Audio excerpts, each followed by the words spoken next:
Bonjour à tous et bienvenue dans notre matinale. Ce matin, j'aborderai le 10e commandement, tu ne convoiteras pas, et je le lirai dans ma version Semeur. Tu ne convoiteras pas la maison de ton prochain, tu ne convoiteras ni sa femme, ni son serviteur, ni sa servante, ni son bœuf, ni son âne, ni rien de ceux qui lui appartiennent. Je me souviens de cette dame lors d'une après-midi d'évangélisation. On faisait un micro-trottoir et j'ai rencontré une dame à laquelle j'ai posé plusieurs questions. Et il fallait chaque fois qu'elle arrive à répondre non. Si elle répondait non à toutes mes questions, je lui donnais une récompense. Alors j'ai posé cette première question. Avez-vous déjà tué? Bien sûr, la dame m'a dit non. Alors je lui ai dit, Madame, est-ce que vous avez déjà commis l'adultère? Elle m'a dit non. Ensuite, j'ai resserré, on va dire, l'étau et je lui ai dit, Madame, avez-vous déjà menti? Elle m'a dit non, jamais. Alors là, j'ai dit, je vais la prendre au filet de l'Éternel en disant, Madame, avez-vous déjà convoité? Et à ma grande surprise, cette dame m'a dit non. C'était la première fois qu'on me disait qu'on n'avait jamais convoité dans sa vie. Et nous, avons-nous déjà convoité? Je crois que chacun de nous avons ou nous convoiterons un jour quelque chose qui n'est pas à nous. La Bible nous dit que la convoitise, en fait, elle est le point de départ de tout le mal engendré par un acte qui va suivre. Elle est la clé de la séduction. On le voit pour Ève qui va manger ce fruit défendu et ensuite Adam. Ce commandement de Dieu résume en fait les 9 autres et nous met devant la réalité. Nous sommes tous pécheurs parce que nous avons tous un jour convoité ou nous convoiterons tous un jour quelque chose. Quand on dit convoitise, on pense tout de suite, en tout cas, moi il me vient à l'esprit, Adam et Ève dans le jardin, où la convoitise a été le moteur de la séduction de la femme. Bien sûr, l'homme a suivi, et comme j'ai dit tout à l'heure, elle a vu ce fruit défendu qui était agréable, puis ensuite elle est tombée dans la tentation. Si tous les autres commandements condamnent les actes précis, celui-ci est le seul qui condamne un désir. En fait, il va en amont du péché. Et c'est intéressant parce que Dieu sait où nous en sommes.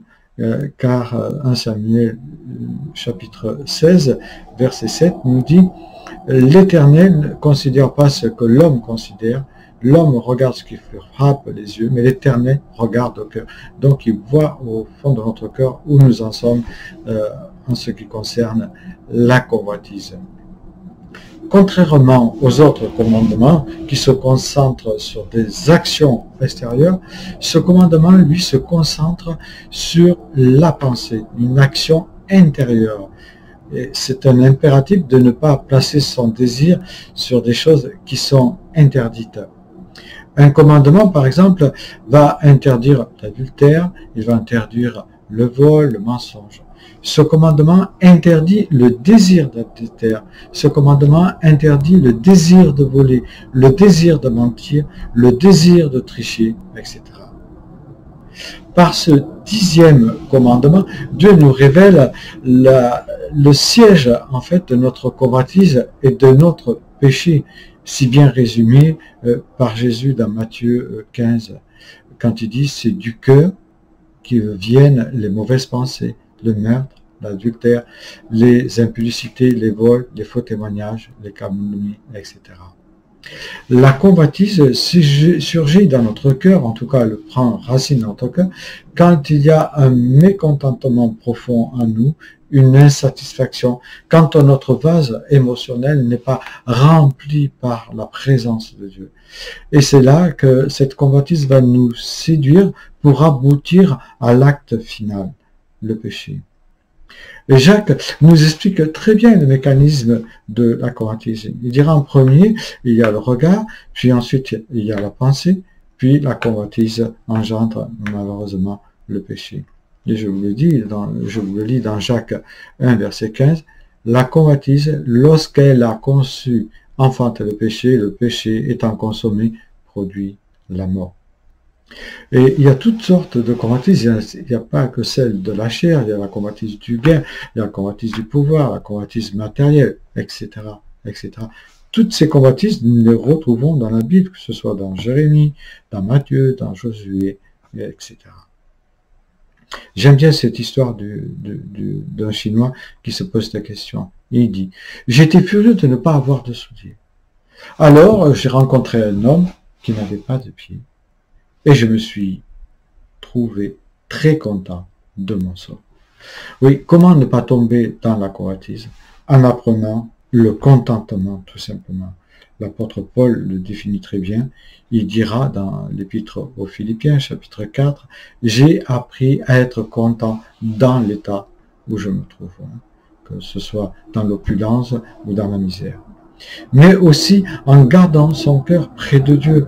Et les proverbes nous le disent, par-dessus tout, gardez votre cœur, car c'est la source de la vie. Le cœur content est un festin perpétuel, dit le proverbe chapitre 15, verset 15. Si tu n'as pas ce que tu aimes, aime ce que tu as, dit un autre proverbe. Oui, demandons au Seigneur qu'il nous aide à maîtriser soigneusement nos envies afin de ne pas chuter. Je terminerai par ce passage de Pierre. Bien-aimés, je vous exhorte comme étrangers et voyageurs sur la terre à vous abstenir des convoitises charnelles qui font la guerre à l'âme. Bonne journée.